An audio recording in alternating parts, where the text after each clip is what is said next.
સુરખાઈથી ભીનાર સુધીનો 4 lane road બનતા અનાવલમાં આવેલું ચંદિકા માતાનું 150 વર્ષ જૂનું મંદિર હટાવવામાં આવશે। અંબિકા તાલુકાના અનાવલ ગામે આવેલું 150 વર્ષ જૂનું મંદિર સુરખાઈથી ભીનાર સુધીનો 4 લેન માર્ગ બનાવવામાં આવશે, જેથી અનાવલમાં આવેલું ચંદ્રિકા માતાનું મંદિર રસ્તો બનાવવામાં નડતરરૂપ હોવાથી 150 વર્ષ જૂનું મંદિર તોડવા માટેનો અગાઉ અનાવલ ગામ પંચાયતમાં ગ્રામસભાના ઠરાવમાં લેવામાં આવ્યું હતું, જેથી આજે સૌ ગામજનો માતાજીના મંદિરે એકત્રિત થઈ બ્રાહ્મણો ભુવાઓને બોલાવી માતાજીને ઉઠાવવાની પૂજાવિધિ ઓમ કથા કરાવી માતાજીને આજરોજ ઉઠાવી લેવામાં આવી હતી। આ માતાજીનું મંદિરનું હાલમાં નવા મંદિરનું નિર્માણ થઈ રહ્યું છે। મંદિરનું કામ પૂર્ણ ન થાય ત્યાં સુધી ગામના માતાજીના ભક્ત નૈનેશભાઈ દેસાઈના ઘરે જ્યાં સુધી નવા મંદિરના ગર્ભગૃહમાં સ્થાપના કરવામાં ન આવે ત્યાં સુધી નૈનેશભાઈના ઘરે સૌ ગામજનો માતાજીના દર્શન અને પૂજાપાઠ કરશે।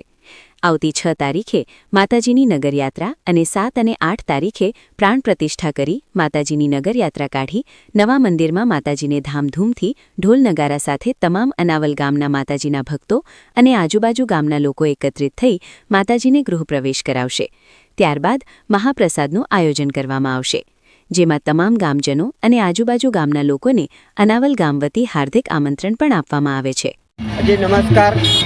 आज अनावल गाम में आवेली चंदिका मातानु मंदिर आज 150 वर्ष पुराणु मंदिर ने आज मार्ग और मकान विभाग द्वारा 4 लेन रोड बनावा माटे जे रस्तानी अंदर जे आवतुं मंदिर ने आज माताजी ने आज अहीं वाद्य गाज्य उठाड़वामां आवी रही छे अने माताजी भगतो अने गुरुदेवोनी वच्चे ની પ્રાપ્તિની અંદર ઉઠવા માટે તૈયાર થઈ ગયા છે અને આજે ગામજનો ખૂબ મોટી સંખ્યાની અંદર ઉપસ્થિત રહી અને આજની જે આ માતાજીનું મંદિર છે એનો આજે અંતિમ દિવસ હતો, છેલ્લો દિવસ। આ માતાજીને આજે ઉઠાડી ગઈ અને અહીંના જે એક ગામના જે ભક્તો છે એમની ઘરે નિવાસસ્થાન કરવામાં આવશે। ત્યારબાદ એમને જે એમનું નવું જે ગર્ભગૃહ બનાવવામાં આવ્યું છે એની અંદર આવનાર સમયને ટૂંક સમયની અંદર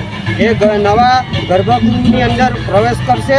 તે સમયે ફરીથી પાછું જે ગામજનો એકત્રિત થઈ અને માતાજીનો ગર્ભગૃહનો પ્રવેશ કરાવશે અને આ જે માતાજીનું મંદિર છે ચંદિકા માતાનું મંદિર છે આજે 150 વર્ષો જૂનું છે। આજે જે છેલ્લા વહેલા જે દર્શન કરવામાં આવ્યા છે મંદિરના, ત્યાર પછી આ મંદિર આ અવસ્થામાં જોવા મળશે નહીં, એટલા માટે ખૂબ મોટી સંખ્યામાં મંદિરના અને માતાજીના દર્શન અર્થે આવી પહોંચ્યા છે અને વાદ્ય ગાજ્ય માતાજીને પ્રસ્થાન કરાવવામાં આવી રહ્યું છે।